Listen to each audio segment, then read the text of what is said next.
So, what really separates the most successful people from everybody else? I mean, it's not just about money or luck, right? The biggest change, the most powerful one, it often starts with just a small shift inside your own head.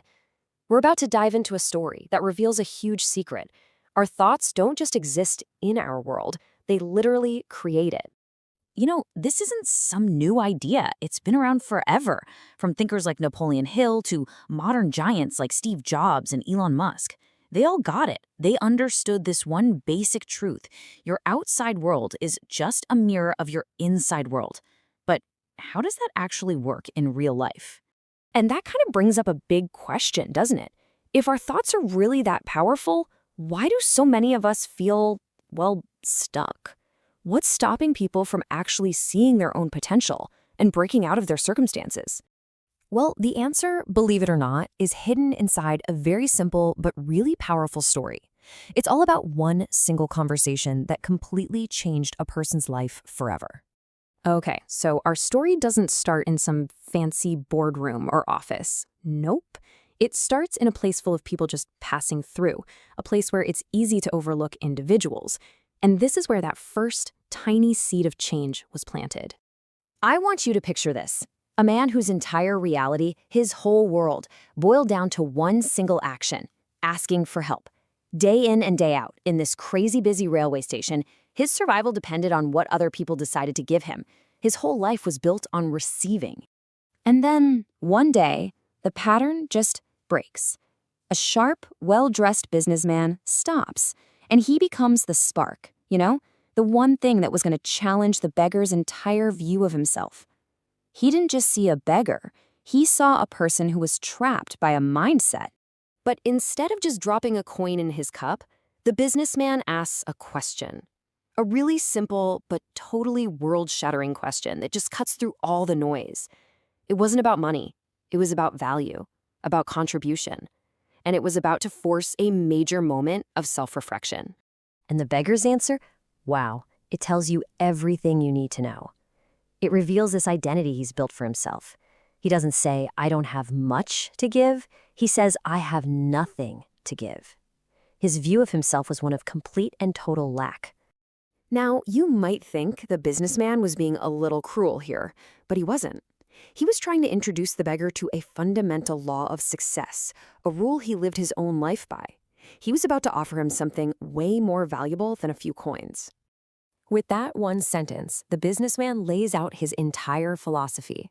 For him, life isn't about just taking. It's a two-way street. It's about exchange. If you want to receive value, you've got to provide value first. This was a totally foreign concept to the beggar. So the businessman leaves, but his words, they stick around. They just echo in the beggar's mind for days. He's totally haunted by this challenge. He's stuck between who he's always been, I have nothing, and this brand new idea that he needs to find something to offer. I mean, what can a person who thinks he's completely empty possibly give? And then he has his breakthrough moment. After days of just wrestling with this question, he finally stops looking inside at what he thinks he lacks and starts looking out. And that's when he sees it, value, right there where he never saw it before, in a little patch of wildflowers. And that, right there, is the law of exchange in action. And it's not some complicated business rule. It's a law of life. It's about shifting from asking, what can I get, to asking, what can I give? The beggar was about to put this whole idea to the test with just a couple of flowers. So, with that one little idea, that one shift in focus, the transformation starts. The beggar is about to become something more. Not by getting something, but because he decided to give something. His plan was incredibly simple. I mean, he wasn't trying to set up some huge business. He just took one small action. He picked some flowers, and he decided that for every single coin he got, he'd give a flower in return. He was starting an exchange. And the result was immediate. It was huge. People weren't just giving him charity anymore. They were part of this joyful little transaction. They got something beautiful, and in return, they actually gave him more. He created this amazing positive cycle, all because he offered a little bit of value first. And then the story comes full circle. The same businessman sees him again, only this time, he doesn't see a beggar. He sees this principle of exchange playing out right in front of him. And he gives the man a new name, a new identity. confirming the change that had already happened on the inside. And this is really where the lesson hits home. This wasn't just about changing what he did. It was about completely changing who he was. And that shift was about to remake his entire world. 6 months. That's it. In the very same station, the two men meet again. But this time, everything's different. There's no power imbalance. The former beggar isn't just acting like a businessman. He is one. He's dressed for success, on his way to grow his flower business. They're meeting as equals. It really all comes down to this. The big change wasn't external. It was internal. He moved from a mindset of just taking to a mindset of giving. He threw away that old identity of I have nothing and picked up a new one. I have value to offer. That was the real game changer. This might be the most powerful line in the whole story. His realization that the potential was always there. That identity of businessman was just lying dormant inside him, waiting for him to see it. He wasn't given a new identity. He just finally recognized the one he had all along. And this, of course, brings the whole lesson right back to us. The story is really a metaphor for our own potential.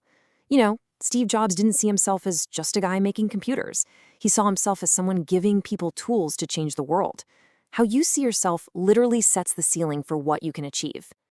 So, as we wrap this up, I want to leave you with the same question that started this whole thing, but I want you to turn it inward. Who do you see yourself as? Are you someone who can only take what life gives you? Or are you someone who has immense value to give to the world? Because the moment you change that answer for yourself, everything else can start to change too.